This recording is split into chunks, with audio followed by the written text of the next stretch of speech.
ओम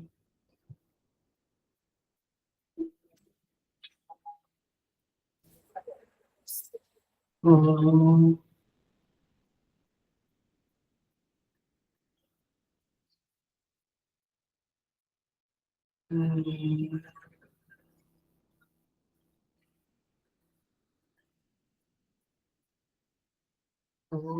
सहनावतु सहनौ भुनक्तु सह वीर्यं करवावहै तेजस्विनावधीतमस्तु मा विद्विषावहै। ओम शांति शांति शांति। समस्त जन कल्याणे निरतं करुणामयं नमामि चिन्मयं देवं सद्गुरुं ब्रह्मविद्वान्। Hari Om. I welcome you all with great love and great respect in this Bhagavad Gita discourses. हम 14वें अध्याय पे आए हैं. We will chant 5 shlokas 1 to 5. ओम श्री परमात्मने नमः. अथ चतुर्दशोऽध्यायः. श्री भगवानुवाच परं भूयः प्रवक्ष्यामि ज्ञानानां ज्ञानमुत्तमं यज्ञात्वा मुनयः सर्वे परां सिद्धिमितो गताः. इदं ज्ञानमुपाश्रित्य मम साधर्म्यमागताः सर्गेऽपि नोपजायन्ते प्रलये न व्यथन्ति च. मम योनिर्महद् ब्रह्म तस्मिन् गर्भं दधाम्यहम्. सम्भवः सर्वभूतानां ततो भवति भारत.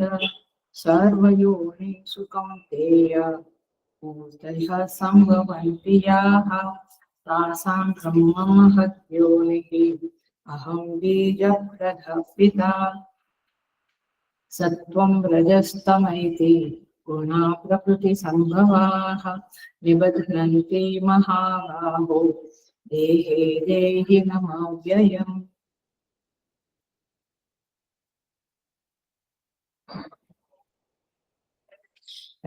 So, श्री भगवान उवाच. भगवान ने बोलना शुरू किया. परम भूयः प्रवक्ष्यामि. हे अर्जुन, मैं पुनः कुछ बताने जा रहा हूँ. क्या? ज्ञानानाम उत्तमम ज्ञानम. सारे ज्ञान में माने भूगोल का ज्ञान, इतिहास का ज्ञान, विज्ञान का ज्ञान, सारे ज्ञानों में जो उत्तम ज्ञान है आत्मज्ञान, उसे मैं तुम्हें बताने जा रहा हूँ.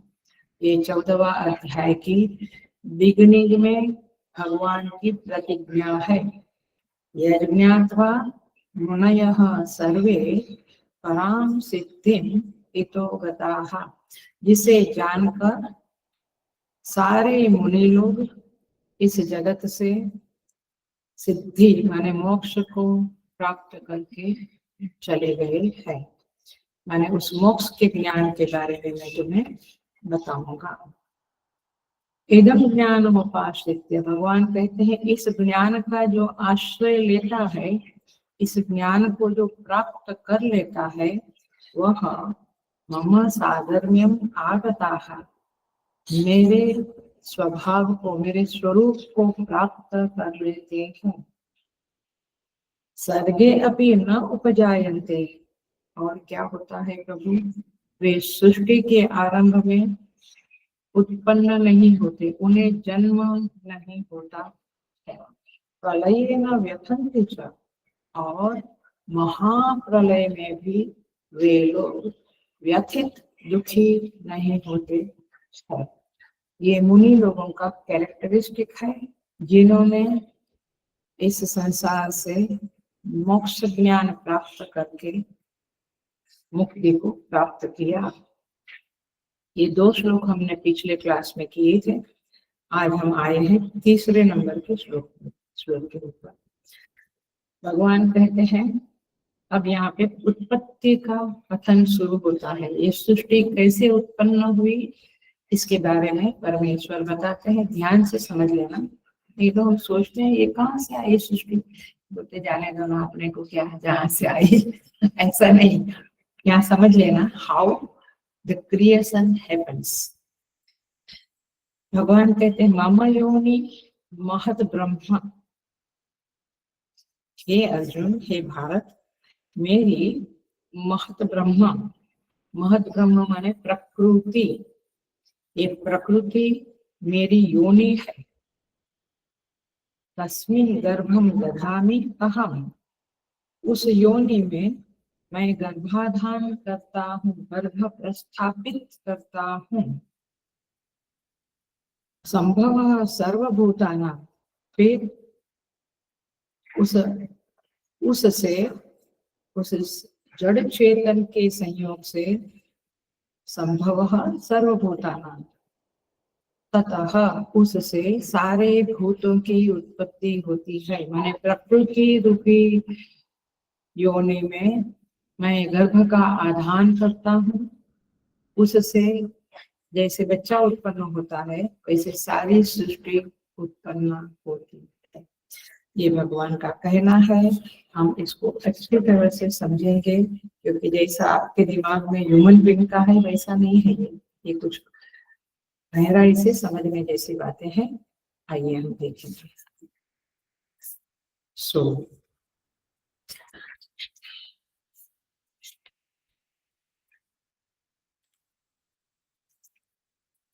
सबसे पहले हम बात करेंगे, थोड़ा सा गीता सब लोग पढ़ रहे हैं, बट थोड़ा हम देखें कि अनुबंध चतुष्टय माने, ये शब्द सुना होगा अनुबंध चतुष्टय।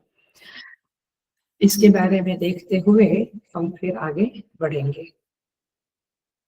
भगवान ने पहले श्लोक में क्या किया, ज्ञान की स्तुति की। क्यों? उत्तम ज्ञान है ये, it is the highest knowledge. ऐसा करके भगवान ने नॉलेज की स्तुति की, प्रशंसा की, प्रेज किया। और फिर फलश्रुति भी बताई। क्या फलश्रुति बताई? जन्म मरण से पराम सिद्धि इतो ततः, वे मोक्ष को प्राप्त करते हैं। अथवा मम साधर्म्यम आगताः, मेरे स्वरूप को प्राप्त करते। दोनों चीजें एक ही है। अब ये स्तुति फलश्रुति बताई और स्तुति करी भगवान। अब और उसके अधिकारी का वर्णन भी किया। कौन था उस श्लोक में, किसको अधिकारी बताया? सर्वे मुनयः, सारे मुनि लोग इस मोक्ष के अधिकारी है। माने आप यदि अपने को गृहस्थ हूँ ऐसा समझते हैं तो फिर अधिकारी नहीं। आप अपने को मुनि समझते हैं, मुनि के जैसा। पिछले क्लास में मुनि का काफी लंबा आधा घंटा हमने डिस्क्रिप्शन किया। तो मुनि कौन? तो ऐसा मुनि जब आप बनते हैं तो मोक्ष आपको अवश्य मिलता है। तो अधिकारी का निरूपण किया और विषय भी बताया। क्या? आत्मज्ञान, उत्तम ज्ञान, ये विषय है। अधिकारी कौन है? मुनि। विषय क्या है? उत्तम ज्ञान। फलश्रुति क्या है? मोक्ष। ये सारी बातें करी। अब हम उसका एक क्लियर अंडरस्टैंडिंग करेंगे। अधिकारी बताया, विषय बताया, फल बताया, तीनों का निरूपण किया। अब एक बहुत ही गहरी बात समझ लो, अटेंशन प्लीज, ध्यान से सुनना। अब ये जो अधिकारी है, मननशील मुनि, उसका ये उत्तम ज्ञान जो विषय है उसके साथ कैसा संबंध है? आई रिपीटिंग द पॉइंट। मैं मेडिकल कॉलेज में एंट्री लिया, मेडिकल साइंस ये मेरा सब्जेक्ट है और मैं कौन हूँ? उसको डिजर्विंग स्टूडेंट हूँ। अब मेरा उस मेडिकल साइंस से किस प्रकार का संबंध है? विषय मेडिकल साइंस, मैं अधिकारी। ऐसे इस जगह पे मुनि अधिकारी है और विषय है उत्तम ज्ञान। उन दोनों का संबंध कैसा है? The relationship between the मुनि and the highest knowledge। तो यहाँ पे समझना है, कहीं पर भी मेडिकल साइंस एंड उसका स्टूडेंट, सबका संबंध क्या है? बोध्य बोधक संबंध है। बोधक माने बोध करने वाला है, और बोध्य बोध्य माने जो ज्ञान है वह। तो बोध्य बोधक संबंध है इसका, मुनि का उस आत्मज्ञान के साथ। हम देखेंगे अभी। ऐसा जो अधिकारी है जिसको कुछ जिज्ञासा है, कुछ ढूंढना है, कुछ खोज है, जैसे मेडिकल के विद्यार्थी को क्या है, स्टूडेंट्स को क्या है, I want to know about this body, इस शरीर के सारे साइंस विज्ञान को मुझे जानना है। ऐसे मुनि को क्या जानना है? आत्मा के बारे में। The relationship between the subject and the student. तो क्या संबंध है? बोध्य बोधक संबंध है। माने बोध्य क्या है यहाँ पे? आत्मज्ञान। और बोधक कौन है? नॉलेज, शास्त्र ज्ञान। शास्त्र ज्ञान आत्मज्ञान, शास्त्र ज्ञान बोधक है, आत्मज्ञान बोध्य है। उसके बारे में ये शास्त्र बताते हैं। तो संबंध की पहचान है ऐसे। तो व्यक्ति है वो वही बुक पढ़ेगा जिससे उसका कुछ प्रयोजन है। तो मुनि भी क्यों आत्मज्ञान चाहता है? क्योंकि उसे मोक्ष चाहिए। वो जो डॉक्टर बनता है उसको जो चाहिए, पैसा चाहिए, नेम एंड फेम एंड सेवा करना है, जो भी उसका एक प्रयोजन है। तो हर एक व्यक्ति जिस ज्ञान से जुड़ती है उसमें उस व्यक्ति का प्रयोजन है। कोई म्यूजिक की बुक्स पढ़ते हैं, कोई पॉलिटिक्स की बुक्स पढ़ते हैं, क्योंकि प्रयोजन है। मुझे पॉलिटिशियन बनना है, मुझे संगीतकार गायक बनना है। सो प्रयोजन रहता है किसी साधक के दिल में, हृदय में, उसके मुताबिक वो विषय पसंद करता है। अपने स्टूडेंट्स भी आजकल के इंजीनियरिंग में जाते, कहाँ डिजाइनिंग में जाते, जहाँ जाते वहाँ, तो कुछ उनके दिल में रहता है प्रयोजन, और फिर उससे वो संबंधित होते हैं और फिर उसका प्रयोजन पूरा होता है। तो संबंध क्या हुआ? अधिकारी के हृदय में प्रयोजन है और उसको लगता है कि ये विषय को स्टडी करके मैं मेरा प्रयोजन पूरा करूंगा। तो पॉइंट इज दिस कि यहाँ पे बात ये है, जब संबंध का ज्ञान नहीं होगा, when he is not connected with the object, विषय के साथ कनेक्ट नहीं होगा। आपने गुजरात दिया तो मेडिकल में जाना है, वो सब्जेक्ट के साथ जब तक कनेक्टेड रिलेशन नहीं होगा उसका, तब तक उसको ना ज्ञान प्राप्त होगा, ना उस ज्ञान की प्राप्ति में उसको कोई इंटरेस्ट होगा, ना उसमें कोई प्रवृत्ति होगी। तो ठीक है, आपने डाल दिया तो करता है। ऐसे हम लोगों को, इसलिए लोग मुझे कहते हैं कभी आप जबरदस्ती थोड़ा सा प्रेशराइज करके बोलो ना कि क्लास में आओ, गीता में आओ। आप सोसाइटी में मुझे बहुत बार कहते हैं कि आप सोसाइटी में जाके घर घर में जाके प्रचार करो, घर घर में जाके बोलो। ऐसे नहीं होता है। उनका हमसे संबंध होगा तब होगा। उनका जब मुझसे संबंध होता है सोसाइटी वालों का, तो तुरंत आना शुरू करते हैं। बट हम कहेंगे कि तुम आत्मज्ञान के लिए आओ, उनका संबंध ही नहीं है आत्मज्ञान से, उनका पैसे से संबंध है। Are you getting the point? उनका फैमिली से संबंध है। सो पॉइंट इज दिस कि जब तक आपके दिल में वो विषय के साथ प्रेम नहीं होगा, संबंध नहीं होगा, आपकी प्रवृत्ति होगी ही नहीं, आप सत्संग में जाएंगे ही नहीं। सो यहाँ पे पहले और दूसरे श्लोक में अधिकारी बताया है, विषय बताया है, प्रयोजन बताया है और संबंध भी बताया है। ये चार चीजों को अनुबंध चतुष्टय कहते हैं। अधिकारी, विषय, संबंध, प्रयोजन। प्रयोजन माने purpose, why you want to study this. तो आपके दिल में ये चारों चीजें होनी चाहिए, तब जाकर आपकी प्रवृत्ति सत्संग में, जप तप पूजा में होगी, अन्यथा नहीं होगी। आपको भगवान के दर्शन करने हैं, आपको आत्मा का ज्ञान चाहिए, तब जाके होगा, केवल यूं ही नहीं होगा। सो अनुबंध चतुष्टय, चतुष्टय क्या है? प्रवर्तकम ज्ञानम अनुबंध चतुष्टयम, ये जब चारों चीजें होगी तो आपकी प्रवृत्ति सत्संग में होगी, अन्यथा नहीं होगी। तो इसीलिए ये गहरे गहरे सब्जेक्ट है, सृष्टि कैसे बनी। Why should you bother? You want to bother for your plate? नहीं, यहाँ प्लेट नहीं है, वहाँ 2 BHK ऐसा है, ये भाव है, वो भाव है। आप लोगों की प्रवृत्ति किसमें होगी? जहाँ आपका संबंध है, जहाँ आपका प्रयोजन है, मुझे रहना है अच्छे घर में, अच्छी सोसाइटी में, तो वहां होगी। सत्संग में होती है, इसका मतलब है कि आपको ईश्वर के प्रति संबंध है, शास्त्र से संबंध है। तो यू शुड बी क्लियर, ये बातें क्यों हो रही है। आप ज्यादा से ज्यादा प्रवृत्ति सत्संग में करें। कब करेंगे? जब आपका प्रयोजन चित्त शुद्धि, आत्मज्ञान, मुझे लाइफ में आगे बढ़ना है, मैंने अध्यात्म में आगे बढ़ना है, ये होगा तब होगा। सो इस तरह से यहाँ पे ये विषय ज्ञान, प्रयोजन ज्ञान, संबंध ज्ञान और अधिकारी ज्ञान, ये चारों के चारों आपकी इस आध्यात्मिक प्रवृत्ति में प्रवर्तक होते हैं, और तब जाकर आप इस अध्यात्म को, इस सत्संग को ज्यादा से ज्यादा सुनना समझना पसंद करते हैं। नहीं तो कई लोग हैं, कभी थोड़ा किया, कभी थोड़ा नहीं किया। लेकिन अब हम देखेंगे तीसरा श्लोक। अब हम इसमें क्यों ये भूमिका क्यों बनाई? क्योंकि ये भूमिका से आपको समझेगा कि यू आर इंटरेस्टेड और नॉट इंटरेस्टेड।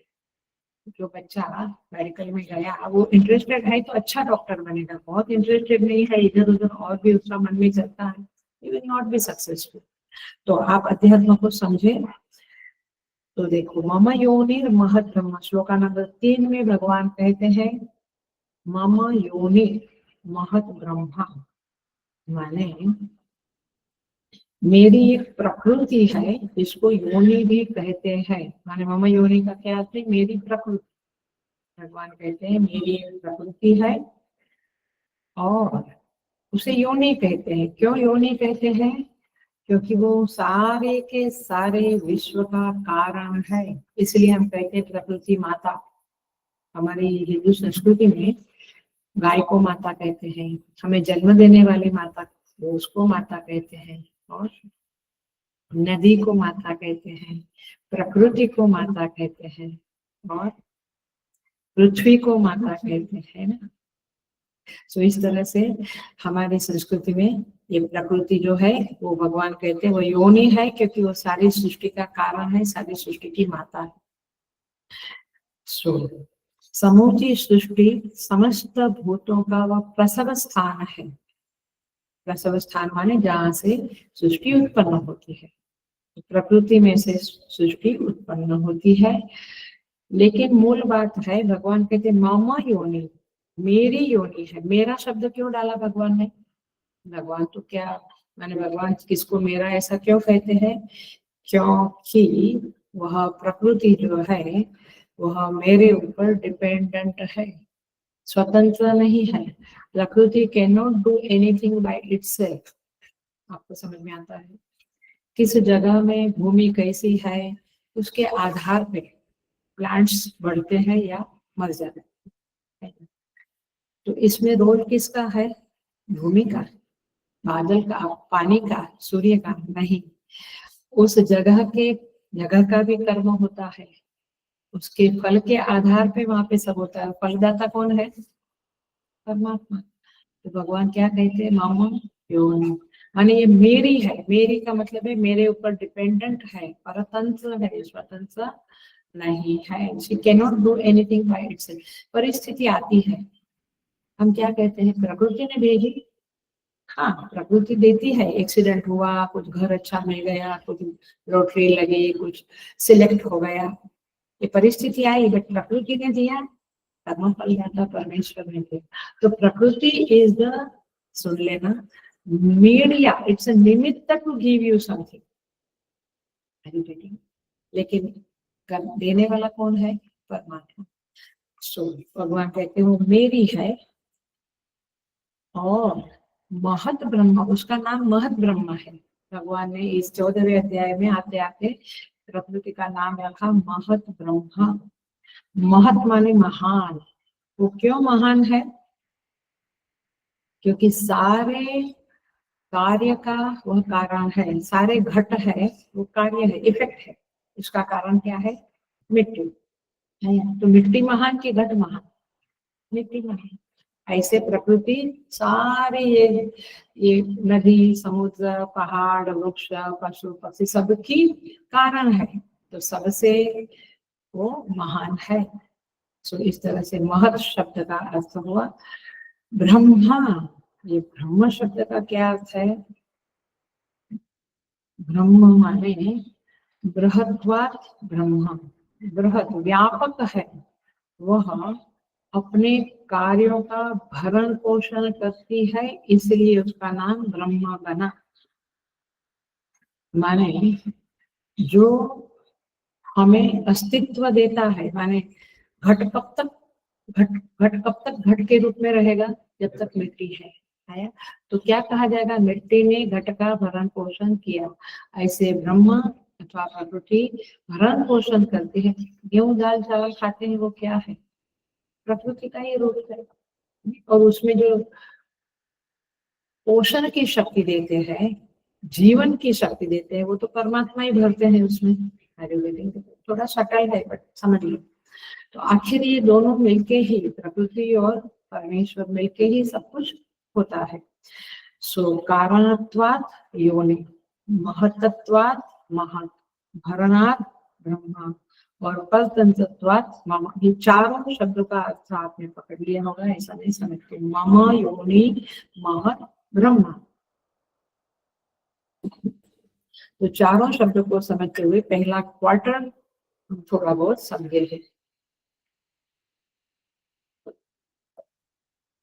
लेकिन अब एक और अर्थ समझे हम। भगवान कहते हैं प्रकृति मम, मेरी है, मेरी होकर रहती है, लेकिन अटेंशन प्लीज, उसका मेरे साथ कोई संबंध नहीं है। ये घड़ी मेरी है, ये लैपटॉप मेरा है, तो रिलेशनशिप है। ये व्यक्ति मेरी है तो संबंध है। भगवान कहते प्रकृति मेरी है बट मेरा उससे कोई संबंध नहीं। इस सेंस में है। देखो भगवान कहते हैं मेरे साथ उसका अविना भाव है, माने मेरे बिना वो रह नहीं सकती है। प्रकृति परमेश्वर के बिना रह नहीं सकती है, फिर भी भगवान कहते हैं मेरा संबंध उससे नहीं है, मेरे संसर्ग का अत्यंत अभाव है। चेतन में संबंध हो नहीं सकता। चेतन कैसा है? आत्म तत्व कैसा है? असंग है। असंगोहम असंगोहम। इसलिए भले मैं उसको मेरा कहता हूँ, मैं इसीलिए कहता हूँ कि वो मेरे बिना रह नहीं सकती, तो वो मेरी है ऐसा कहना पड़ेगा, लेकिन वास्तव में मैं सबसे असंग हूँ। और इसलिए भगवान यहाँ पे इस शब्द से ध्यान से सुनना, आचार्य लोगों ने क्या कहा है। इसीलिए ये मम, मेरी जो प्रकृति है उसको और मेरे को लोग संबंधित मानते हैं, और इसलिए संबंधित मानते हैं, समझ में आता है। प्रकृति और पुरुष को एक कर लिया है। कैसे? आंख दुखती है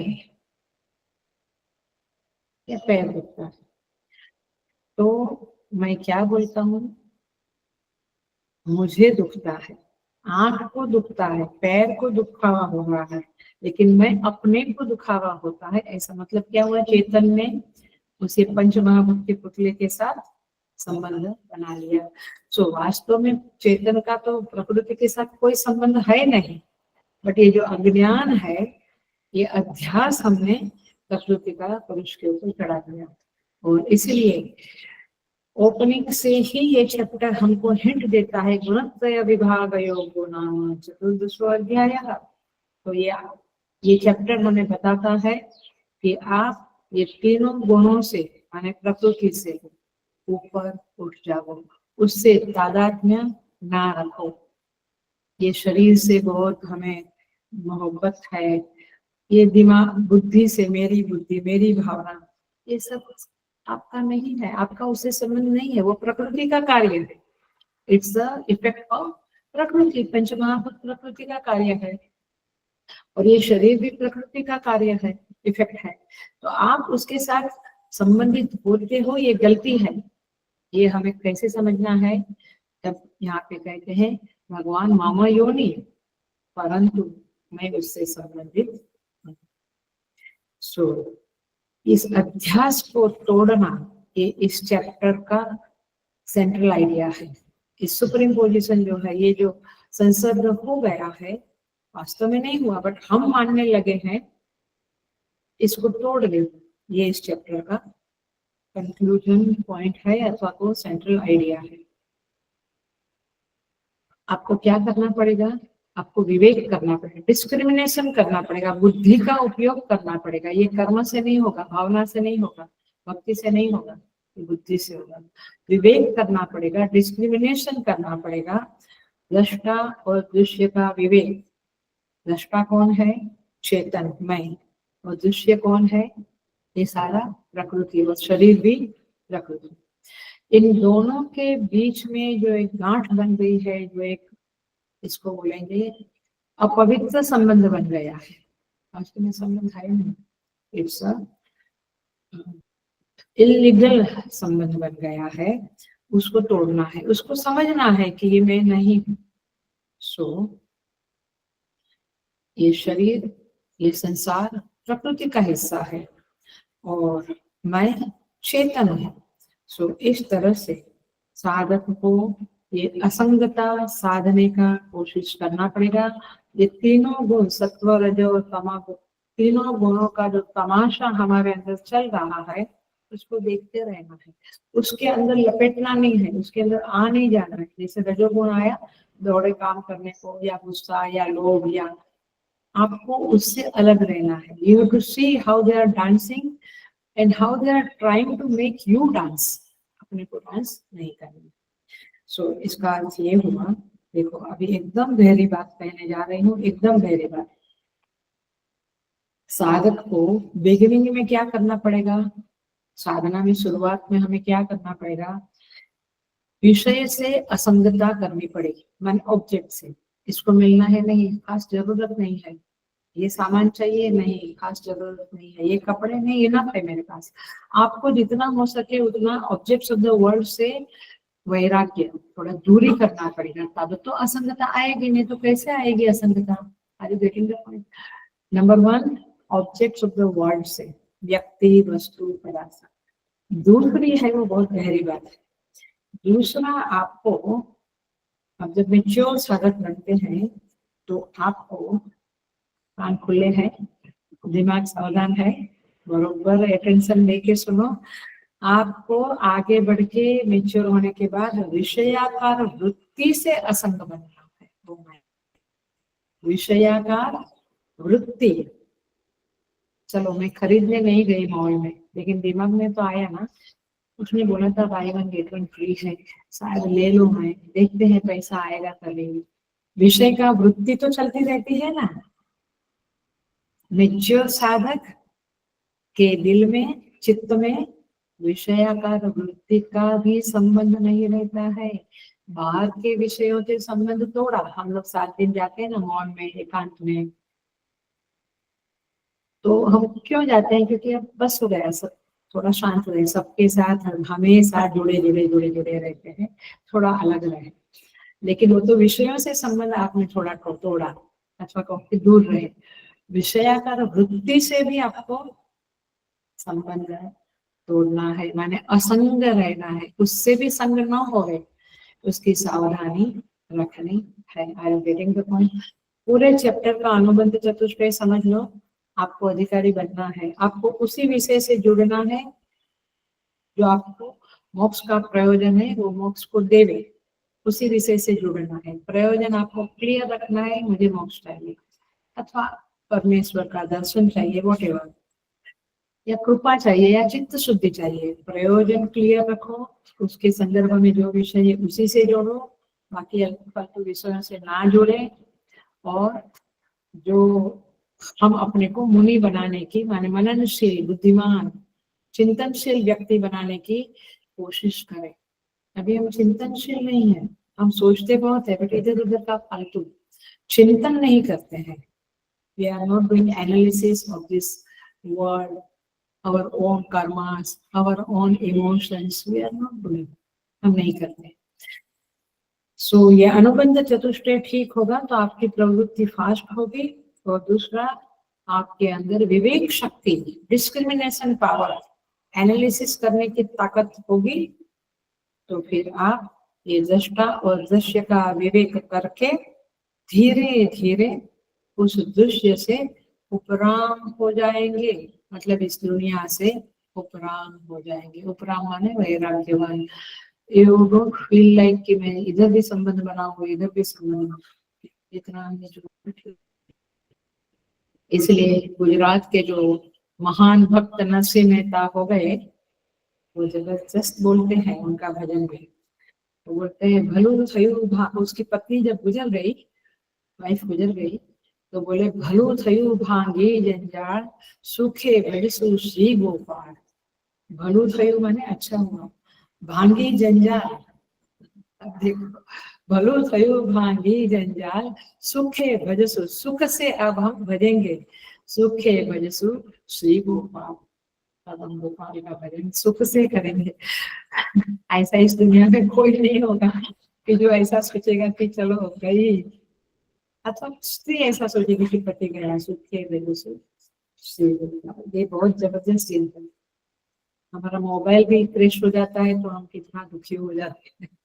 तभी ऐसा सोच आवे, भलू थयु भांगे जंजाल. अच्छा हुआ सब सालों से, 10 साल से, 12 साल से कलेक्ट किए हुए सारे कॉन्टेक्ट चले गए. अच्छा हो गया. ऐसा ऐसा सोचने वाले भी है इस दुनिया में, और खुश भी होते हैं कि अच्छा हो गया, क्रैश हो गया, अब फालतू फोन कोई का झंझट मिट गया.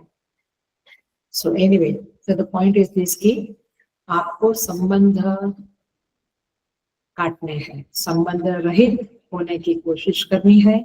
और इसीलिए मम योनिर महत ब्रह्म का अर्थ हम इतने तक समझा है. अब हम थोड़ा सा देखेंगे कि योनि क्या है. मम योनि माने है माया. योनि माने आप कोई अर्थ नहीं लेते, माया.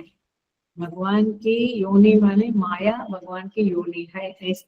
बट माया क्या है माने प्रकृति, माया जो भी आप समझो. माया क्या है? त्रिगुणात्मिका प्रकृति ही, यानी त्रिगुणात्मिका जो है, सत्व रज तम वाली जो प्रकृति है, उसी का नाम क्या है? माया. अब ये माया क्या है? हम लोग बोलते हैं ना, ये माया में फंस गए, माया जाल में फंस गए. जब ये माया का नाम क्या है? जब क्रिया होती है, एक्शन होती है, संपादन होता है एक्शन का, तो माया का नाम पड़ता है शक्ति. समझ में आया? शक्ति, वही उसी का नाम माया है. माया ही शक्ति है. तीन देवियां, महालक्ष्मी, महासरस्वती, काली. सो ये शक्ति, अच्छा आप समझो कि आपका शरीर है और आपकी शक्ति, तो आपकी शक्ति आपके ऊपर ही डिपेंडेंट है. ऐसे माया परमात्मा के ऊपर डिपेंडेंट है. सो नंबर 1, कार्य की संपादिका होने के कारण माया का एक नाम शक्ति है. लेकिन जब कार्य पे दृष्टि जाती है, इफेक्ट के ऊपर दृष्टि जाती है संसार में, तो माया का नाम पड़ जाता है कारण. तो दूसरा नाम क्या मिला आपको? माया का कारण. अब बहुत सारे प्रकार इस दुनिया में दिखते हैं, आकार प्रकार सब कुछ दिखता है. तो उसके कारण उसको, उसकी बीज भूता है. बीज है, गुलाब का बीज है, अपना पपीता का बीज है, आम का गुठली है. बीज के कारण प्रकार अलग अलग होता है. तो फिर उसका नाम क्या पड़ा? तभी प्रकृति. प्रकृति माने, कृति माने एक कुछ बनना, एक कृति. हम कितना ये बहुत बढ़िया कृति है, पेंटिंग या शिल्प का कुछ बनता है. तो प्रकृष्टेन कृति माने बढ़िया कृति. तो ये सृष्टि सच में बढ़िया कृति है, इसीलिए उसका नाम पड़ा प्रकृति. तो माया, कारण, शक्ति, प्रकृति, चारों. अब देखो, माया माने क्या? या मा सा माया, या मा सा माया माने क्या, जो नहीं है, माँ माने नहीं है, इसका नाम पड़ा माया। और हमें लगता है ये भी है, वो भी है, वो भी है। यहाँ तक कि उसने 10 साल पहले मुझे हर्ट किया था, वो भी है, अभी है मेरे दिल में। सब कुछ है माने सत्यम सत्यम करके दिखता है, बट माया का अर्थ ही है या माया, या माँ सा माया। देखो, सारे भूतों का कारण होने से योनि भी उसका नाम पड़ता है। और इसका नाम महत् क्यों पड़ा, क्योंकि वह कार्य की अपेक्षा महान है। जैसे मिट्टी घट की अपेक्षा महान है तो महत् कही जाएगी।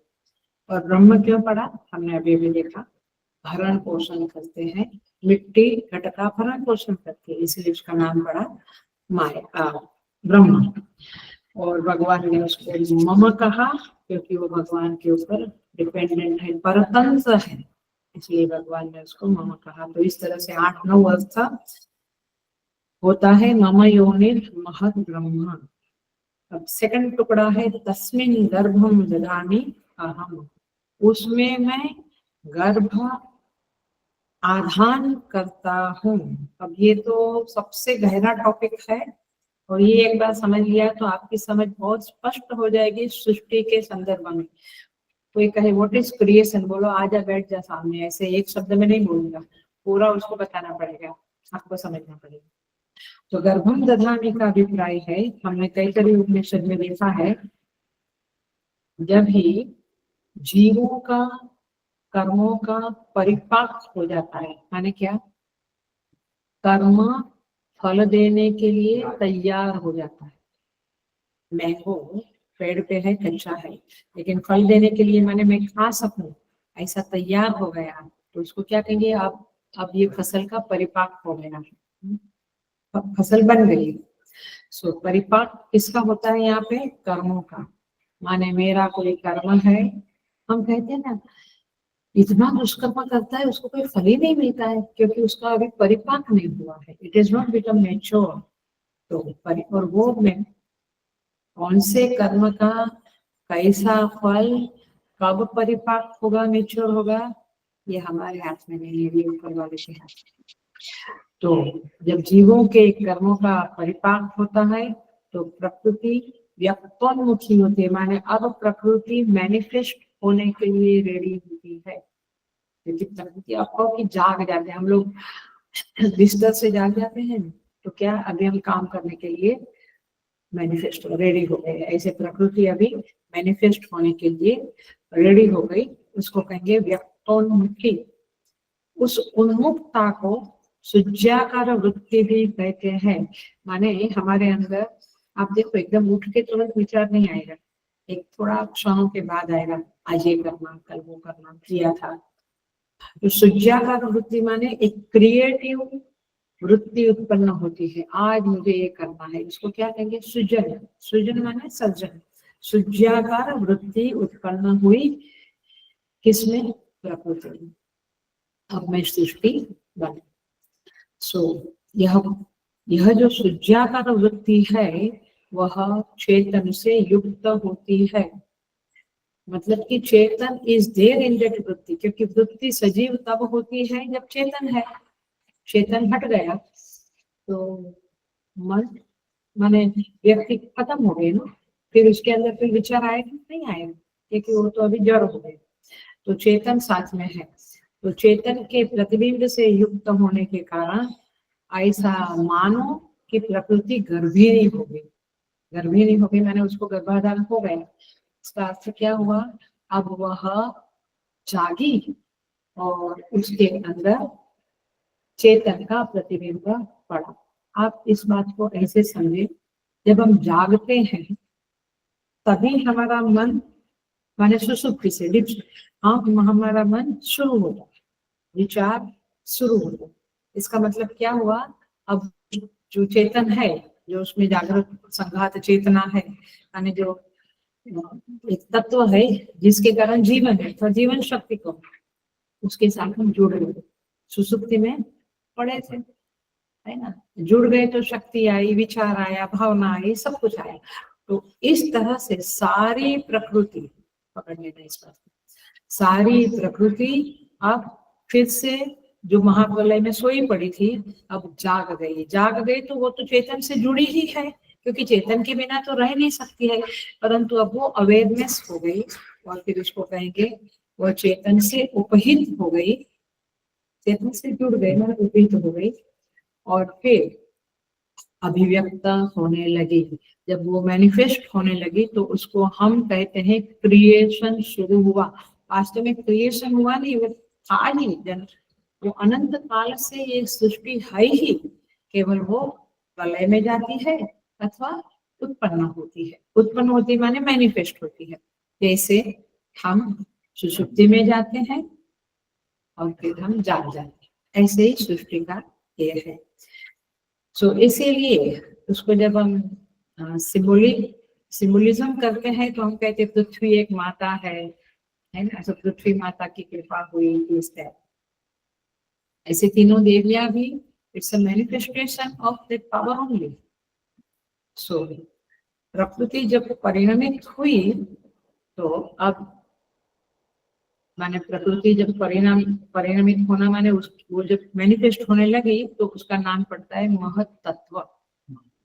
लेकिन जब हम चेतन की दृष्टि से देखें तब उसका नाम पड़ता है हिरण्यगर्भ। माने हिरण्य, आप एक बिल्कुल ध्यान से समझना, हिरण्यगर्भ कोई एक है और प्रकृति कोई एक है, ऐसे नहीं समझना है। प्रकृति और चेतन एक हो गए, एक ही है ही, बट अभी मैनिफेस्ट हुए तो चेतन की दृष्टि से उसी प्रकृति का नाम क्या पड़ा, हिरण्यगर्भ, और प्रकृति की दृष्टि से उसका नाम क्या पड़ा, महत ब्रह्म। में आ रही बातें, है एक ही, मैं एक ही हूँ, मेरी शक्ति वो मेरे साथी है, मेरी शक्ति ने ये काम किया तो लोगों ने उसका समर्थन किया, उस लोगों ने कहा क्या पावर है, क्या इंटेलिजेंस है, ये सब प्रकृति होगा। और इधर हम क्या कहते हैं, परमात्मा की कृपा। तो परमात्मा की दृष्टि से परमात्मा, चेतन की दृष्टि से प्रकृति की दृष्टि से शक्ति बुद्धि, ऐसे आपने कहा है क्या, मैं एक ही हूँ, ऐसे वह एक ही है।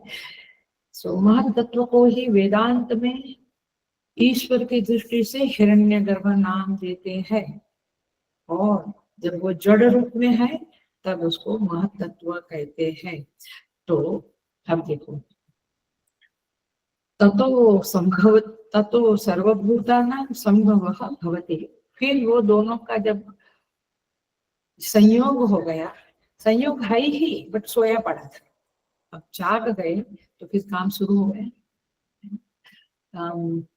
एक लेटर तैयार किया, एक दाल चावल तैयार किया, तो कृति होने लगी, सर्जन होने लगा। ऐसे सृष्टि चेतन के संयोग से माने दोनों है ही, बट व्यक्त हुए, मैनिफेस्ट हुआ तो सृष्टि बनने लगी। और फिर परमेश्वर ने किसी को झोपड़पट्टी में जन्म दिया, किसी को राजमहल में। क्यों? क्योंकि वो पिछला कर्म जो था उसके मुताबिक फल देना शुरू हुआ, तो उसका जो फल झोपड़पट्टी में है, तो प्रकृति उस जीव को झोपड़पट्टी की माँ के गर्भ में धकेलती है, फिर उसको झोपड़पट्टी की परिस्थिति मिलती है। तो प्रकृति ने दी परिस्थिति प्रकृति ने दी, बट परमात्मा के आदेश से, परमात्मा के कानून से, परमात्मा के संदेश से दिया। शी इज लाइक अ दासी इन अ वे, यदि आपको आपकी संसार के से देखना है तो। सो ततो सर्वभूतानां संभवः भवति, तो ततो माने उस हिरण्य गर्भ से, क्योंकि चेतन नहीं है तो कुछ होगा नहीं। तो प्रकृति से सृष्टि उत्पन्न हुई ऐसे भी आप कह सकते हैं, हिरण्यगर्भ से सृष्टि उत्पन्न हुई ऐसा भी आप कह सकते हैं, depending upon where your attention is. आप किस संदर्भ में बात करना चाहते हैं। आप ये भी कह सकते हैं कि गुरुदेव की कृपा से हुआ, और आप ये भी कह सकते हैं कि हमारी शक्ति से हुआ, हमारे प्रयत्न से ये काम हुआ, हमारे लोगों का कोशिशें थी, एफर्ट्स थे, दोनों तरह से आप बोल सकते हैं। ऐसा ही यहाँ पे समझना। तो केवल प्रकृति से कुछ नहीं होता, केवल पुरुष से कुछ नहीं होता, बट जब दोनों जुड़ते हैं, के चेतन हमारे अंदर भी है, लेकिन शरीर है तो कुछ काम होता है, नहीं तो नहीं होता है, बट चेतन गया तो भी काम नहीं होता है। और केवल अकेला चेतन है तो भी काम नहीं होता है। तो दोनों के संयोग से, जैसे अपने शरीर में समझ लो, वैसे सृष्टि में भी आपको समझना है, प्रकृति और हिरण्यगर्भ। तो इस तरह से केवल पुरुष से नहीं, केवल प्रकृति से नहीं, हिरण्यगर्भ से माने पुरुष और प्रकृति के संयोग से जो हिरण्यगर्भ की उत्पत्ति हुई, हिरण्यगर्भ मैनिफेस्ट हुए, उससे सारा कुछ उत्पन्न हुआ। अब यहाँ पे टाइटल तो पूरा होगा ना, श्लोक तो पूरा होता है, लेकिन हमें समझना पड़ेगा एग्जैक्टली। पहली लाइन पूरी हो गई, सेकंड लाइन भी मैंने बता दिया था, ततः संभव सर्वभूतानां। अब इसमें एक जो बड़ा ही सूक्ष्म विषय है वह है गर्भाधान, माने गर्भ में आधान करना। तो परमेश्वर का उस प्रकृति में गर्भाधान करना माने क्या, बीज प्रदान करना माने क्या, वो do you understand, what is your understanding? तो समझना पड़ेगा, थोड़ा सा जब समझते हैं। भगवान ने 13वें अध्याय में, अब भी पिछले अध्याय में कहा था, क्षेत्र क्षेत्रज्ञ योगो नाम, है ना, क्षेत्र और क्षेत्र, क्षेत्र माने शरीर, क्षेत्रज्ञ माने जीव, अथवा क्षेत्र माने सारा दृश्य प्रपंच माने संसार, ये माया प्रकृति, ये क्षेत्र है। और क्षेत्रज्ञ माने उसको देखने वाला, उसको संभालने वाला। क्षेत्रज्ञ माने आप विराट पुरुष वगैरह ले सकते हैं। तो ये दो शब्द परिचित है। 7वें अध्याय में परा प्रकृति, अपरा, अपरा प्रकृति माने खम्मन और बुद्धि रेव, आकाश वायु जल पृथ्वी, ये सब अपरा प्रकृति है। वो जीव माने परा प्रकृति। ऐसी बातें 7वें अध्याय में भी आई थी, 13वें अध्याय में भी आई, 9th चैप्टर में भी ये बातें आई है। कैसे आई है? कहते हैं 9th चैप्टर में भी कहते हैं, गर्भम दधामि माने प्रकृति यान्ति भूतानि, माने सारे जीव प्रकृति में चले जाते हैं और फिर प्रकृति से ही उत्पन्न होते हैं। तो जीव और प्रकृति का संबंध वहां पर भी बताया है।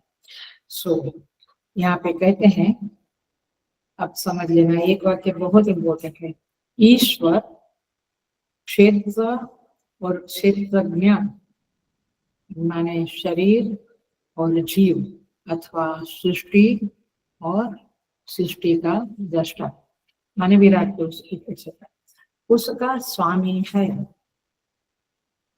क्षेत्र कैसा है? जड़, ये शरीर जड़ है। जड़ का अर्थ क्या? जो खुद को समझता नहीं, दूसरों को भी उसको समझता नहीं, मैंने शरीर को कोई ज्ञान नहीं है, ज्ञान तो चेतन में है, आत्मा में है। सो तो 7वें अध्याय में भी कहा और 13वें अध्याय में भी कहा। अब दोनों अध्याय का जो अर्थ है उसका समन्वय करते हुए हम कहेंगे कि ईश्वर कौन है? तो प्रकृति द्वय का स्वामी है, माने क्षेत्र क्षेत्रज्ञ, शरीर और जीव, परा प्रकृति परा प्रकृति माने वही उसका स्वामी है। 15वें अध्याय में आएगा,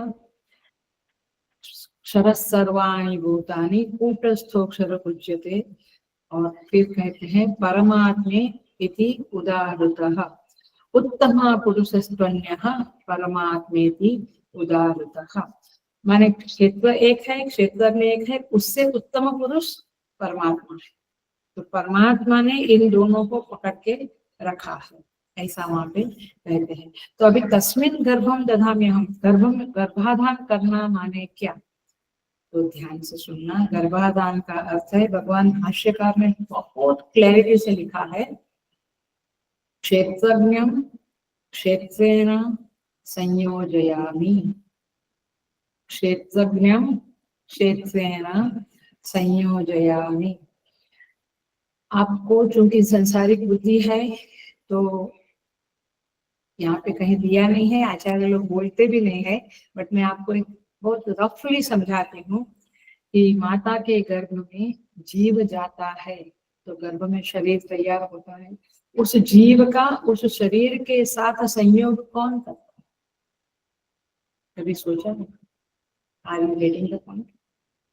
प्रकृति से तो गर्भ में बालक का शरीर उत्पन्न होता है, वो पंचमहाभूत का ही होता है। उसमें जीव का, उसमें जो जीव जाता है वो जीव का उस शरीर के साथ संबंध तो बनना पड़ेगा ना। जैसे मृत्यु के बाद संबंध खत्म होता है तो कभी ना कभी वो संबंध बनाना पड़ता है। वो कौन बनाता है? उसको संयोजन कौन करता है? इसीलिए क्षेत्रज्ञम माने जीव, क्षेत्रेण माने शरीर, संयोजयामी, ये उन दोनों को संयोजित करने का जो काम है उसका नाम है गर्भाधान। बीजम प्रदामी तस्मिन् गर्भम दधामी अहम, इसका अर्थ है क्षेत्र का क्षेत्रज्ञ के साथ जोड़ देना। परमात्मा लिखते हैं, कहते हैं अहम गर्भम दधामी, ये अहम शब्द उपचार से है। क्यों? क्योंकि ये दोनों चीजें जहाँ होती है कोई आधार है ना, एक शरीर आधार है ना। आप शरीर को समझ लो परमात्मा माने अधिष्ठात्र के रूप में, शरीर नहीं तो कहाँ गर्भ में कुछ कारागार होगा, है ना। खाली सिंपल एक गर्भाशय के एक बाहर निकाल दिया तो थोड़ा होता है। शरीर उसका बेस है। शरीर माने परमात्मा सहित ये शरीर जो संजीवन है, जीवित है, तो दोनों है ना इसमें, चेतन है प्रकृति दोनों है। तो अधिष्ठान रूप से कौन है? परमात्मा है, क्योंकि वो हट गया तो शरीर बेकार हो गया। अरे बेटी, तो अधिष्ठान के रूप में जो परमेश्वर बैठा है, इसीलिए उस परमेश्वर ने ही ये संयोजन किया ऐसा माना जाता है। आया? I think you not getting. ये शरीर है तब तो गर्भाधान की क्रिया होती है। वो गर्भ में उस बालक का शरीर तैयार होता है और वो जीव उस शरीर से जुड़ता है। तो शरीर ही नहीं तो कुछ होगा। ऐसे अधिष्ठान रूप में परमेश्वर नहीं तो जीव का शरीरों के साथ कहाँ कनेक्शन होगा? तो गर्भम दधामी का अर्थ ये है कि परमात्मा उस क्षेत्र को क्षेत्रज्ञ के साथ जोड़ने का काम करते। जोड़ने का काम माने खुद नहीं करते हैं, जैसे टेलर कपड़ा सीने का काम करता है, ऐसे कुछ स्वयं नहीं करते, बट उनकी अस्तित्व मात्र से वे अधिष्ठान रूप में है करके ये प्रक्रिया होती है। ऐसे परमेश्वर इस सृष्टि में है करके ये सृष्टि, ये सृजन करती है। शरीर ही नहीं तो सृजन कहाँ से होगा? उत्पत्ति, बच्चे की उत्पत्ति कहाँ से? ये बहुत रफली बोल रही हूँ मैं, ऐसे बोलना भी नहीं चाहिए वेदांत के क्लास में, बट शायद आपको थोड़ा कुछ समझे, क्योंकि अदरवाइज आपको कल्पना ही रहेगी। तो शरीर जिस तरह से अधिष्ठान है, ऐसे परमात्मा सृष्टि का अधिष्ठान है। और इन दैट सेंस वो ऐसा बोल सकते हैं अथवा ऐसा उपचार होता है, ऐसा कहा जाता है कि उनके कारण सृष्टि, प्रकृति ने ये सृष्टि उत्पन्न की, तो उनके कारण सृष्टि उत्पन्न हुई, तो वो बीज प्रद पिता बन गए, यानी वो फादर कहलाए गए। सो क्योंकि भगवान स्वयं कहते हैं 5th चैप्टर में, न कर्तृत्वम न कर्माणि लोकस्य सृजति प्रभु। भगवान न कर्म करते हैं, न सर्जन करते हैं, न उनमें कोई कर्तृत्व है। न कर्म फल संयोग स्वभावस्तु प्रवर्तते, ये स्वाभाविक तरह से ये सब कुछ होता है। भगवान जाके कुंभार जैसे घट बनाने बैठता है, वैसे भगवान सृष्टि बनाने बैठते नहीं, स्वभाव से होता है। तो ये क्षेत्रज्ञ जो है वो क्षेत्र से जुड़ रहा है। क्यों जुड़ा? नेक्स्ट क्वेश्चन, डीपर क्वेश्चन, क्यों जुड़ते हैं ये शरीर और जीव का संयोग क्यों होता है? व्हाई? भाष्यकार लिखते हैं, अविद्या काम कर्म उपाधि स्वरूप अनुविधायिनम। ये जो अविद्या, इग्नोरेंस है, उसके कारण वह जो चेतन सत्ता है उसको उपाधि के साथ, उस शरीर के साथ जुड़ना पड़ता। इग्नोरेंस नहीं, आत्मज्ञान हो गया तो फिर ये संबंध बनाने की जरूरत नहीं है। किसका संबंध? जीव का शरीर के साथ संबंध जो होता है वो। और इसीलिए संबंध होता है ये हम कहेंगे क्योंकि मृत्यु के समय देखते हैं कि संबंध टूट गया, जीव का शरीर के साथ संबंध, इसका संबंध तो उठा, इसका मतलब है कि कभी ना कभी संबंध बना, जो बनता है वही बिगड़ता है, नाश होता है, तो जो नाश होता है इसका मतलब है उसकी कभी ना कभी उत्पत्ति हुई है। लेकिन जो आत्मज्ञानी है उनका ये संयोग नहीं बनता है, और इसीलिए आत्मज्ञानी के लिए ये सृष्टि है ही नहीं, वो कहेंगे कुछ बना ही नहीं, कुछ है ही नहीं। सो यहाँ पे सृष्टि के आरंभ में क्षेत्रज्ञ को क्षेत्र के साथ जोड़ दिया, इसको मैं कहूंगा गर्भम यथावि। देखिए, माने उस प्रकृति में चेतन का उपहित हो जाना, ये शब्द वेदांत का शब्द है। मैं आज का क्लास गहरा ही है, मैं कहूंगी जैसे शिवलिंग पड़ा है, स्फटिक का शिवलिंग है, तो थोड़ी दूरी पर लाल पुष्प है, स्फटिक कैसा दिखने लगा, लाल, वास्तव में हुआ लाल। ऐसे चेतन का हम कहेंगे प्रकृति के साथ संबंध हुआ, जीव का कहीं कोई संबंध है ही नहीं, क्योंकि संबंध होता तो रहता, जीव चला जाता है, आंखें कान नाक तो पड़ा रहता है, संबंध वास्तव में नहीं है। जैसे स्फटिक लिंग वास्तव में लाल नहीं बना, बट लाल सा दिखता है, वैसे चेतन का प्रकृति से संबंध हुआ ऐसा दिखता है, वास्तव में कोई संबंध नहीं है। ये तो क्यों दिखता है, इग्नोरेंस के कारण हम कहेंगे कि ये तो लाल स्फटिक लिंग है, तुम कहेंगे नहीं नहीं ये तो व्हाइट कलरलेस है, हम कहेंगे कि नहीं क्योंकि हमें अज्ञान है। क्या अज्ञान है कि स्फटिक कभी भी लाल या किसी भी रंग को संसर्ग कर नहीं सकता है, इट इज अ संसर्गलेस, संसर्ग रहित है स्फटिक, वो किसी रंग का बन नहीं जाता है। सो यहाँ पे कहना ये चाहते हैं कि व्यक्तोन्मुखी प्रकृति में चेतन का उपहित हो जाना, यही गर्भाधान है। तो अब आप समझो कि ये श्लोकों का अर्थ कैसे करना है, और ये गर्भाधान शब्द का अर्थ क्या है। केवल इतना है, क्षेत्र का, क्षेत्रज्ञ के साथ शरीर का, जीव के साथ संबंध करना, माने उसको जोड़ देना, क्योंकि तभी तो जीव कर्म का फल मिलेगा, शरीर के बिना कैसे मिलेगा, सृष्टि के बिना कैसे मिलेगा। रसगुल्ला है तभी आइधर वो डायबिटीज बढ़ाता है या पुष्टि देता है, भोग जो, तो जीव को भोग चाहिए, इसलिए सृष्टि बनी, आया, भगवान को कोई शौक नहीं था, पर जीव को चाहिए करके बनाया। सो इस तरह से जो होता है इसको कहेंगे गर्भाधान। तो चेतन की प्रधानता से हिरण्य गर्भ कहेंगे, और प्रकृति की प्रधानता से उसे महत्त्व कहेंगे, इसको कहेंगे गर्भाधान। और भगवान कहते हैं मैं इस तरह से गर्भाधान करता हूँ। चौथे श्लोक में प्रवेश कर जाते हैं, जितना होगा देखते हैं। सर्वयोनिषु कौन्तेय मूर्तयः संभवन्ति याः, कहते हैं कि ये सारी योनियों में अलग अलग अलग अलग प्रकार की मूर्तियां, माने आकार बनते जाते हैं। एक ही माता के गर्भ से 4 बच्चे निकलते हैं, लेकिन चारों का आकार, सारी सृष्टि में 84 लाख योनियां है, उसमें से सारे आकार निकलते हैं, सब अलग अलग। चूहे को देखो, एक चूहा का आकार दूसरे चूहे का, कहीं कुछ भी मिलता नहीं है। तो सर्वयोनिषु मूर्तयः या संभवन्ति तासां ब्रह्म महत्योनि अहम बीजप्रद पिता। से भगवान वही कहते हैं कि ये महत ब्रह्म से ये सारा संसार निकलता है, और मैं बीजप्रद पिता हूँ। सो देखो, सीधा सीधा प्रकृति से नहीं निकला, प्रकृति और पुरुष माने चेतन के संयोग से हिरण्यगर्भ उत्पन्न हुआ। हिरण्यगर्भ माने प्रकृति और चेतन से जो उत्पन्न हुआ, माने गर्भाधान से, उसका नाम है हिरण्यगर्भ। और वह हिरण्यगर्भ माने जो सारी सृष्टि का स्वामी है, आप लोग उसको भगवान कहते हैं, सृष्टि का स्वामी कहते हैं, माने सृष्टि उसकी है।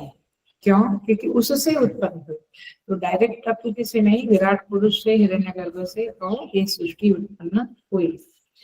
तो एक है प्रतिबिंबित चेतन और एक है प्रकृति। जैसे अंतःकरण में अथवा जीव कैसे उत्पन्न हुआ, जरा उसका कल्पना कर लो तो विराट पुरुष का समझेगा। जीव कैसे उत्पन्न हुआ? बिगिनिंग में अंतःकरण में पड़ा हुआ चेतन का प्रतिबिंब, उसी को जीव कहते हैं। ऐसे प्रकृति में हाँ पड़ा हुआ चेतन का प्रतिबिंब, उसको हिरण्य गर्भ कहेंगे। पकड़ी बात? समझ में आ रहा है? एक हम इंसान है, हमारा अंतःकरण है, उस अंतःकरण तो जड़ था, प्रकृति की बनावट है, उसमें चेतन का प्रतिबिंब पड़ा। माने चेतन जब शरीर में आया, ऐतरेय उपनिषद में, तैतरेय में सब में बताते हैं कि ब्रह्मरंध्र से वो प्रवेश किया है ना। तभी तो ये हम जीते जागते हैं। तो जब वो आया तो अंतःकरण में उसका रिफ्लेक्शन पड़ा, वो रिफ्लेक्शन का नाम ही जीव है। तो सुखी दुखी कौन होता है? ये रिफ्लेक्शन होता है, चेतन नहीं होता। बट बाय मिस्टेक क्या माना जाता है कि मैं सुखी दुखी होता हूँ, चेतन, अज्ञान दशा में। सो यहाँ पे कहते हैं कि हिरण्य गर्भ में दो चीज है, एक है महत तत्व, तो प्रकृति का तत्व है जो जड़ है, और दूसरा है प्रतिबिंबित चेतन। वह कैसा है? सजीव है। प्रकृति कैसी है? निर्जीव है। आयुर्वेदिक ये सजीव का निर्जीव के साथ संबंध कराने का काम करते हैं ब्रह्मा परमेश्वर। सो जिससे मूर्तयः संभवन्ति, माने स्वेदज, उद्भिज, अंडज, जरायुज, ये चार प्रकार के जो पता है ना, चार प्रकार के। स्वेदज माने पसीना से उत्पन्न, उद्भिज माने पृथ्वी से उत्पन्न ये पेड़ पौधे, पसीना से उत्पन्न पानी से उत्पन्न जो जीव जंतु होते हैं वो। अंडज माने कौवा, कोयल, ये सब अंडे से उत्पन्न हुए। और जरायुज माने पशु और मनुष्य, ये गर्भ से उत्पन्न। ये चार प्रकार के जीव इस संसार में उत्पन्न होते हैं, और सारे के सारे प्रकृति से माने हिरण्यगर्भ से उत्पन्न होते हैं। सो इस तरह से सर्व योनिषु यह मूर्तयः संभवन्ति। सो भगवान कहते हैं तो इसीलिए इन दैट सेंस मानवीयकरण करके प्रकृति को माता कहा जाता, और मैं उनका बीज प्रदान करने वाला पिता हूँ। बीज माने प्रतिबिंबित, प्रतिबिंबित होना, प्रतिबिंबित होना ही बीजाधान है गर्भाधान। वास्तव में कुछ जुड़ना बुझना नहीं होता है। जैसे लाल पुष्प स्फटिक लिंग में प्रतिबिंबित हुआ तो स्फटिक लाल बना, वास्तव में कुछ होता नहीं। तो सर्व योनिषु माने देव, पशु, पितृ, मनुष्य, गंधर्व, वृक्ष, वनस्पति इत्यादि इत्यादि इत्यादि, ये सारा कुछ के मातृ स्थान में बैठी है प्रकृति, और पितृ स्थान में मैं हूँ। और इसलिए समूची सृष्टि की एक ही माता है जिसको जगदम्बा कहते हैं। वास्तव में एक ही माँ है, फिर उसके तीन रूप बन जाते हैं। जैसे हमारे भी माँ का एक रूप बनता है ऑफिस पर्सन, एक बनता है घर में गृहिणी, एक बनता है बहू, अलग अलग रूप बनता है। ऐसे देवी सरस्वती, देवी दुर्गा, देवी महालक्ष्मी, बट है एक ही जगदम्बा, एक ही प्रकृति। और फिर हम उसको दुर्गा कहते, जो भी कहते हैं। सो तात्पर्य ये है कि इस तरह से यह सृष्टि बनती है। और वहां पे जो महत ब्रह्म शब्द लिखा है श्लोक में देखो, तासाम ब्रह्म महद योनि ही। महद योनि माने महद ब्रह्म। पहले क्या शब्द आया था? महत तत्व। अभी क्या शब्द आया? महत ब्रह्म। चौथे श्लोक में, तीसरे श्लोक में महत तत्व था, अभी महत ब्रह्म। अब देखिए, महत शब्द का अर्थ होता है महान। हमने पहले ही देख लिया, वो कार्य की अपना सारा इफेक्ट की अपेक्षा से बड़ी है। घट की अपेक्षा से मिट्टी बड़ी है तो महत है। ऐसे सृष्टि के सब पदार्थ की अपेक्षा से प्रकृति बड़ी है, इसलिए उसका नाम पड़ा महत। ब्रह्म क्यों पड़ा? क्योंकि ब्रह्म शब्द का अर्थ है भरण पोषण करना। जैसे मिट्टी घट का भरण पोषण करती है, ऐसे परमात्मा देखो प्रकृति भी करती है। गेहूं, जवार, चावल जो भी उत्पन्न होता है, पपीता मैंगो जो भी उत्पन्न होता है, उससे हमारा भरण पोषण होता है। हम क्या कहते हैं, ये प्रकृति की देन है, लेकिन उसमें जो शक्ति है हमें हमें टिकाने की, सस्टेन करने की, हमारा जीवन चालू रहे, वो संजीवनी शक्ति किसकी है? वो तो प्रकृति की नहीं हो सकती, तो जड़ है। प्रकृति उसका खाली शेप है, नेम एंड फॉर्म है। ये गेहूं है, ये ब्राउन कलर का है, ये चावल है, ये व्हाइट कलर का, ये सब कुछ प्रकृति है, लेकिन उसमें जो शक्ति है वो तो किसकी है? परमेश्वर की। Are you getting the point? उसको कहेंगे ब्रह्मा, और वह क्या करता है? भरण पोषण करता है, किसका? जीवों का। सो इस तरह से सारी मूर्तियां प्रकृति रूप है, रूप है। हम पंचमहाभूत का ही पुतला है, तो प्रकृति का ही रूप है, हम प्रकृति के ही अलग अलग रूप है, पेड़ पौधे, पशु पक्षी सब कुछ। परंतु प्रकृति परमेश्वर के बिना नहीं कर सकती। ये शरीर बना, जीव का प्रवेश हुआ तभी, नहीं तो वो शरीर का कोई मतलब ही नहीं है। So are you getting the point? So चेतन की भूमिका क्या है? केवल संयोजन करना, जीव का इस प्रकृति से संयोजन माने जोड़ना, यूनाइट करना, इन दोनों को यूनाइट करना। तो ये है, इसलिए उसको बीज प्रद पिता ऐसा कहते हैं। श्रीमद् भगवद गीता में ब्रह्म का अर्थ बहुत जगह के बहुत अलग अलग आया है। वही सगुण ब्रह्म को भी ब्रह्म कहते हैं, निर्गुण ब्रह्म को भी ब्रह्म कहते हैं, ब्रह्मा जी को भी ब्रह्म कहते हैं गीता में, वेद को भी ब्रह्म कहते हैं, वेद को भी ब्रह्म कहते हैं। तो इस तरह से ब्राह्मण को भी ब्रह्म कहते हैं, ब्रह्म देवता, ब्राह्मण को ब्रह्म देवता। सो तात्पर्य यह है कि इस तरह से अलग अलग अर्थ है, और अलग अलग तरह से यहाँ पे प्रकृति ने सब कुछ बनाया है। जब महाप्रलय होता है, इसे थोड़ा सा रेफर कर लेते हैं, तो जीव अपना जो स्वभाव है, इसलिए बदलने के लिए मनुष्य योनि एक ही है, पशु योनि में यू कांट चेंज योर स्वभाव। और हम कुछ प्रयत्न, हम पैसे कमाने को, लग्जरी के लिए प्रयत्न करते हैं, स्वभाव बदलने के लिए नहीं करते। बट जीव इतना घूम के फिर के जब महाप्रलय आता है, तो जब वो महाप्रलय में सो जाता है, तो स्वभाव को साथ में लेकर सोता है। तो जैसा उसका स्वभाव है, जैसे उसके कर्म है, जैसे उसके सारे सूक्ष्म शरीर, कारण शरीर है, वो सब जैसा का तैसा महाप्रलय में सोता है, और सृष्टि के आगे में वो वैसा ही जागता है, वैसा ही उत्पन्न होता है। इसलिए हम कहते हैं कि अरे इसको 3 साल की उम्र में तबला बजाने को आ गया, इसको संस्कृत इतना अच्छा पिकअप कर लिया इसने इतना जल्दी। क्यों? पिछले जन्म में अथवा संगीत अथवा एक्टिंग अथवा जो भी, कुकिंग, जो भी, मैनेजमेंट, कैसे कैसे ये हुआ? क्योंकि पिछले जन्म में महाप्रलय में जब सोया, तो जो लेके सोया था वो ही लेके उत्पन्न हुआ। इसलिए डरो मत, इस जन्म में जितना स्वभाव सुधार लेंगे, जितना विचार अच्छा कर लेंगे, भावनाएं शुद्ध कर लेंगे, वो आपको अगले जन्म में काम लगेगी।